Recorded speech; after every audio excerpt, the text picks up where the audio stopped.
आज हम एक इम्पोर्टेंट एग्रीकल्चर टॉपिक समझेंगे। इस क्वेश्चन का फोकस है क्रॉपिंग पैटर्न, यानी फार्म पर क्रॉप्स को टाइम और एरिया के हिसाब से कैसे प्लान किया जाता है। इस कॉन्सेप्ट को क्लियर बनाने के लिए हम एक सिंपल डायग्राम यूज करेंगे।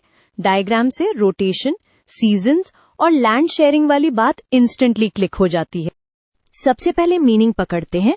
क्रॉपिंग पैटर्न का मतलब होता है एक पर्टिकुलर एरिया में कौन सी क्रॉप्स उगेंगी, किस सीजन में उगेंगी और किस सीक्वेंस में उगेंगी, यानी planning of crops over time and space, ताकि लैंड का बेस्ट यूज हो।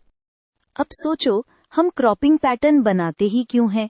गोल सिर्फ प्रोडक्शन बढ़ाना नहीं होता, हम रिस्क कम करना चाहते हैं, सॉइल को हेल्दी रखना चाहते हैं और पानी, लेबर और इनपुट्स को एफिशिएंटली यूज करना चाहते हैं। एक अच्छा पैटर्न फार्मर की इनकम को भी स्टेबलाइज करता है। क्रॉपिंग पैटर्न डिसाइड करते टाइम कुछ की फैक्टर्स हमेशा गाइड करते हैं, जैसे क्लाइमेट और रेनफॉल, सॉइल टाइप और fertility, irrigation availability, market demand, labour, capital और लोकल फार्मिंग प्रैक्टिसेस। पॉइंट ये है कि सेम पैटर्न हर जगह कॉपी पेस्ट नहीं होता, रीजन के हिसाब से टेलर होता है। अब डायग्राम को माइंड में रखते हुए क्रॉपिंग पैटर्न को हम यूजुअली कुछ कॉमन फॉर्म्स में समझते हैं।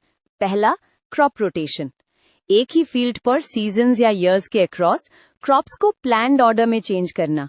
इससे सॉइल न्यूट्रिएंट्स बैलेंस होते हैं और पेस्ट्स का साइकिल ब्रेक होता है। दूसरा, मिक्स्ड क्रॉपिंग। एक साथ दो या ज्यादा क्रॉप्स सेम फील्ड में विदाउट स्ट्रिक्ट रो अरेंजमेंट। ये इंश्योरेंस जैसा काम करता है, क्योंकि अगर एक क्रॉप फेल हो जाए तो दूसरी से कुछ आउटपुट मिल जाता है। बस ध्यान रहे, मैनेजमेंट थोड़ा ट्रिकी हो सकता है। तीसरा, इंटरक्रॉपिंग। यहाँ सेम फील्ड में क्रॉप्स को प्लांट रोज या स्ट्रिप्स में ग्रो करते हैं। इसका रीजन ये है कि सनलाइट, स्पेस, न्यूट्रिएंट्स और वाटर बेटर शेयर हो पाते हैं। साथ ही वीड्स और पेस्ट्स पर भी कंट्रोल इंप्रूव होता है, क्योंकि फील्ड डाइवर्स रहती है। चौथा, रिले क्रॉपिंग या पैराक्रॉपिंग। जब पहली क्रॉप हार्वेस्ट होने से पहले ही नेक्स्ट क्रॉप को स्टैंडिंग क्रॉप में सो कर देते हैं। इससे टाइम नैप वेस्ट नहीं होता और मॉइस्चर का यूज भी स्मार्ट वे में हो जाता है।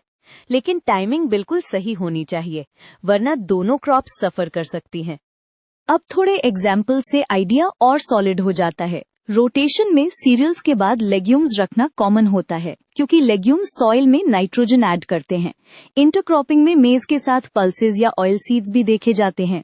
एग्जैक्ट कॉम्बिनेशंस रीजन और सीजन के हिसाब से चेंज होती हैं। फाइनली, इलैबोरेशन का best part, benefits. Cropping pattern से यील्ड और इनकम इंप्रूव हो सकती है।